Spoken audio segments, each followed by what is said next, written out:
All right, so that was kind of a good segue into, let's talk about primary data. Let's say you've looked at secondary data, you've looked at the secondary data sources out there, and for some reason or another, you've decided you need to collect your own primary data as part of this study. So you may choose to collect your own data. That's primary data. So if you collect your own data, you're collecting primary data. And often this is done through a survey. This can cost a lot of money. But you can use some simple techniques that don't cost a lot of money, but obviously there's some challenges with that, and we'll talk about that a little bit. But it helps to know your purpose and audience and to pose your questions carefully. So if you're going to go out there and you're going to do a survey, and you're going to spend a lot of money to collect primary data, you need to be very careful about who your audience is and what your purpose is. Don't ask questions like, do you produce sustainable agriculture, like they did before. You need to be very careful as you're starting out. If you're going to invest this money into it, what questions are you writing? How are you asking? And does that question really get at what your purpose is? And so, is it time to collect primary data? So review and reevaluate your goals and objectives. So before you decide to go out and collect that primary data, reevaluate your goals and objectives. Have you tried to answer that question with secondary data? So go out and explore what secondary data is out there before you go writing a survey.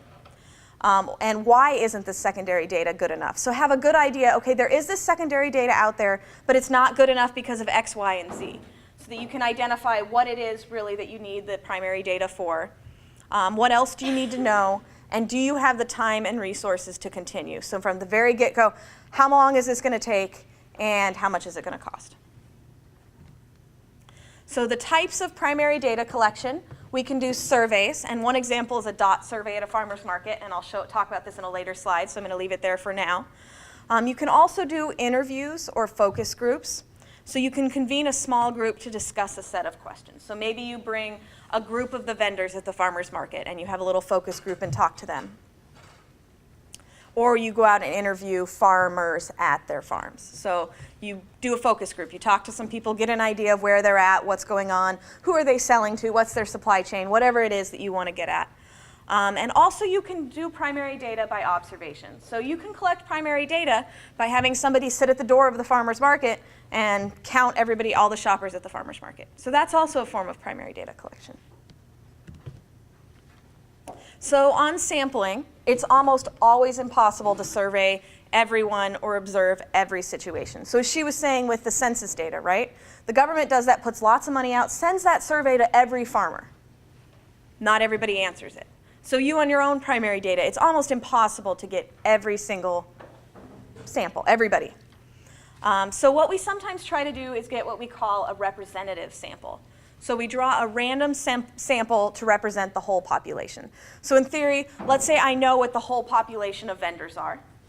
I might randomly draw a sample from that whole population. But this can be very expensive and difficult to administer.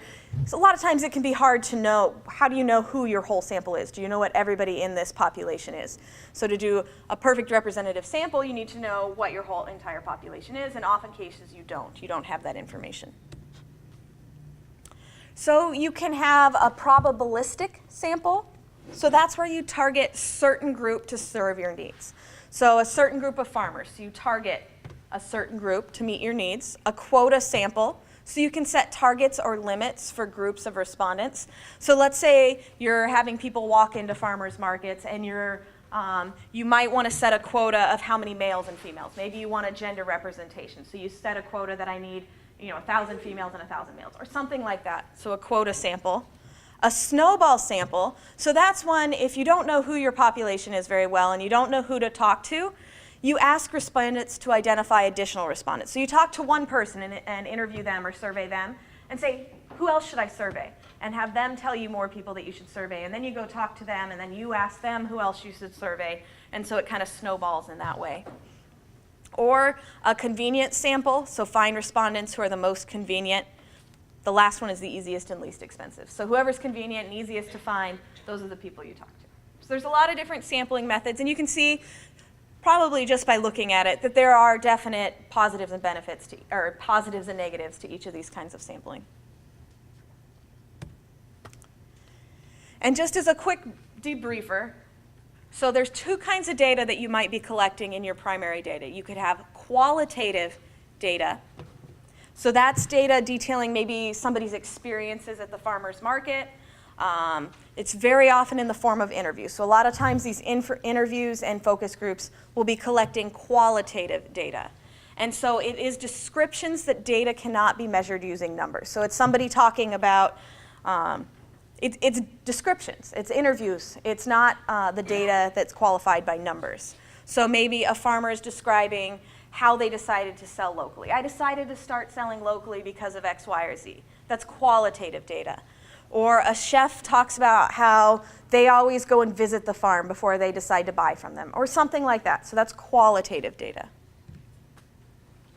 There's a broad array of things to look for. They might look at behaviors, interactions, the physical environment, outcomes. So these are things that you need to look for. So what's going on when you interview these people? So are there distractions around? Are you just pulling them up in the middle of a farmer's market when there's lots of stuff going on around them? The outcome, what happens as a result, interactions, behaviors, who are the participants that you're getting this qualitative data from? And then they can also be open-ended text questions on a survey. So it doesn't have to all be qualitative data. So say you're asking a survey and you have a lot of quantitative data that you're asking, how many pounds do you sell a week, this, that, or the other. You can also have a qualitative question on there that's open-ended. Why did you decide to sell locally, or something like that? So it can also be an open-ended question on a survey. So the second one is the one that most people think about. Well, maybe not most people. Most economists immediately go to, is quantitative data. So research that deals with numbers and data that can be measured. I am selling X amount of pounds each day at the farmer's market. Often statistical analysis can be performed on this data. So for example, a survey shows that 45% sell to local chefs.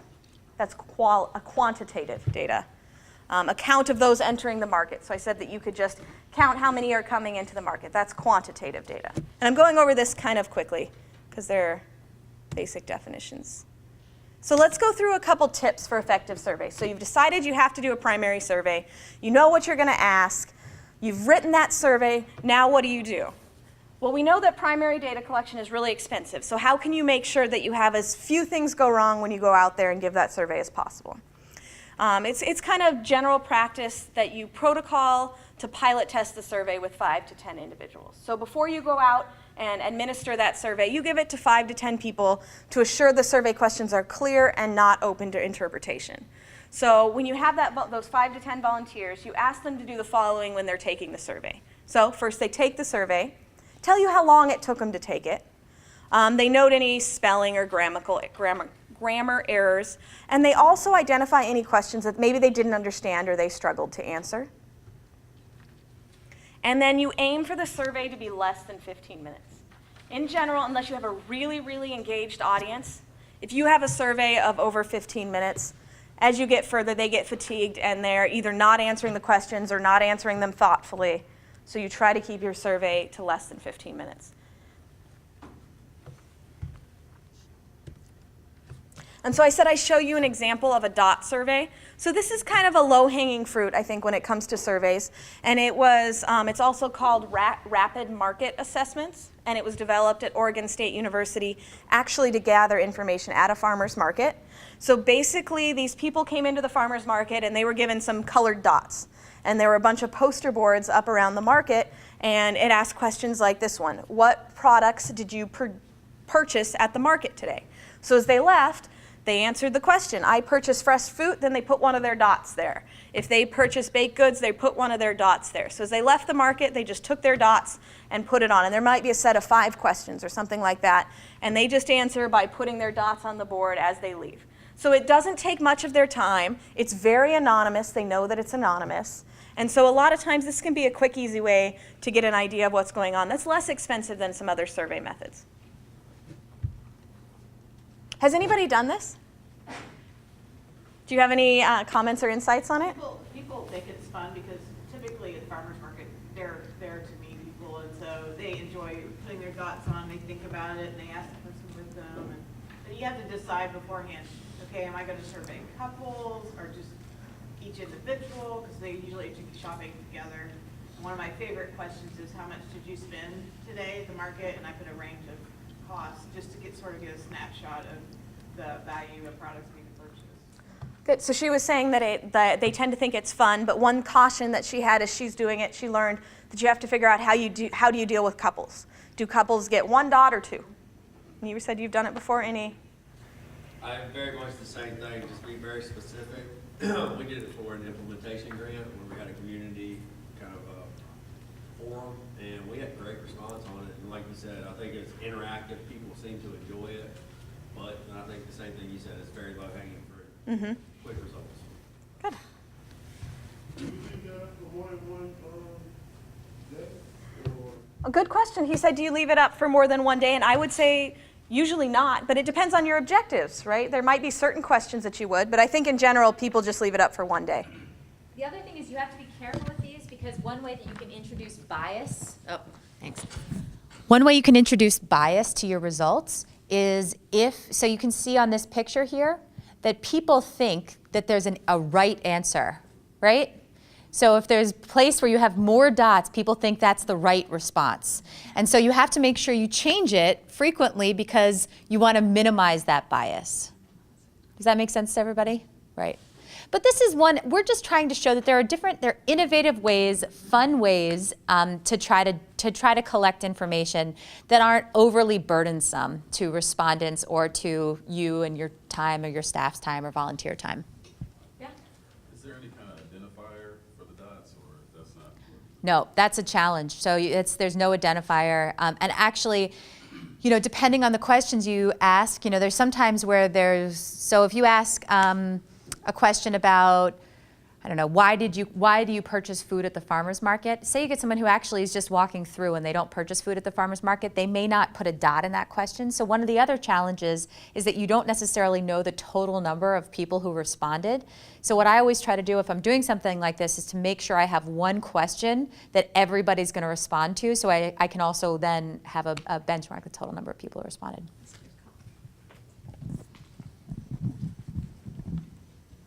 Are there other kind of low-hanging fruit that people, it sounds like, because some people have already done the dot surveys, are there others that you've done and have had real success with?